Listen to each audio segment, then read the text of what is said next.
Eh bien bonjour à tous, c'est Nico, j'espère que vous allez bien. On se retrouve aujourd'hui pour le deuxième épisode de notre let's play sur Alex Kidd in Miracle World. On avait terminé la dernière fois le premier niveau, on était descendu de sa montagne, on avait pataugé un petit peu dans l'eau, et on avait fini par accéder à l'onigiri.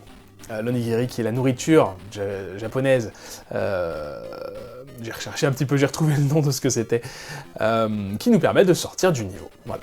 Donc on arrive au deuxième niveau, et on arrive tout de suite devant un magasin, dans lequel on va pouvoir rentrer ou pas, on choisit. Moi je vais y rentrer parce qu'il y a toujours des choses intéressantes à acheter, qui nous permet d'acheter des items. Alors bienvenue, s'il vous plaît, achetez ce dont vous avez envie. Moi j'ai 460, je ne connais pas la monnaie, et on voit que si j'achète tout, j'en aurais pour 400, sauf qu'une bague, si vous vous souvenez, j'en avais récupéré une dans le dernier niveau, donc je vais pas l'acheter. Donc ce que je vais faire, je vais acheter la moto, et je vais acheter cette boîte. Je ne sais plus à quoi elle sert, mais ce sera toujours utile. Et comme j'ai acheté la moto, quand on sort du niveau, on se retrouve en moto. En moto, je peux accélérer, je peux ralentir, je peux pas freiner, là je suis au minimum, et je peux sauter. Et vous voyez que les ennemis, je les écrase. Ça veut dire quoi? Ça veut dire que si j'avais pas acheté cette moto, j'aurais dû faire tout le niveau à pied, en devant me méfier des ennemis. Donc vous voyez que la moto est très utile pour ce niveau. On verra que dans certains niveaux ce sera plus compliqué, mais en tout cas pour ce niveau elle est très utile.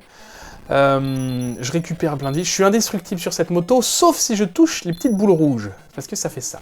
Ça enlève tout simplement la moto explose et voilà. Donc très facile de passer ce niveau avec la moto, sans la moto, c'est plus compliqué. Et je crois qu'on va arriver tout de suite au premier boss. Et ensuite, ce sera la fin du niveau, il me semble, donc on s'arrêtera déjà là, un niveau très court. Mais vous allez voir que les boss ont une dynamique très particulière dans ce jeu.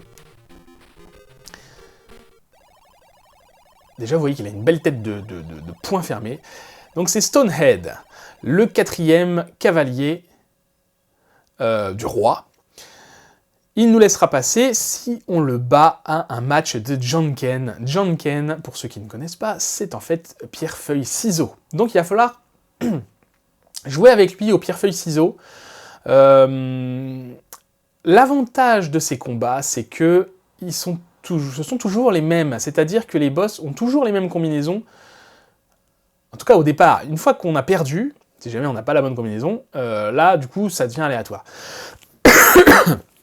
Je crois me rappeler que pour les battre, ces boss, au départ il faut faire la même forme qu'ils ont sur la tête, donc là on va commencer par Pierre, il faut le battre 2 fois.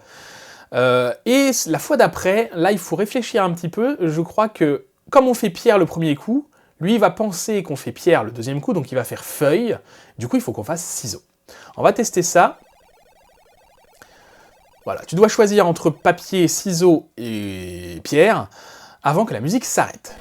Donc il faut bien connaître la musique. Donc là, je peux modifier, vous voyez, je choisis mon petit nuage au-dessus de moi. Attention à la musique, ça va s'arrêter. Donc là, je fais pierre. Il a fait ciseaux, on a gagné. Donc là, la musique va se relancer tout de suite et il faut vite réfléchir parce qu'on a juste le temps de la musique. Donc là, j'ai réfléchi en amont, je connaissais. J'ai dit que j'allais faire feuille parce que comme je fais... Non, ciseaux. Parce que comme je fais pierre, lui, il va faire feuille pour me battre, la pierre. Donc, si je fais ciseaux, je vais battre sa feuille.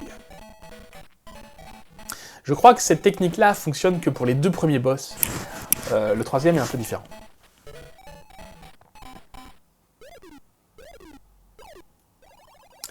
Et voilà, je l'ai battu 2 fois, il a perdu.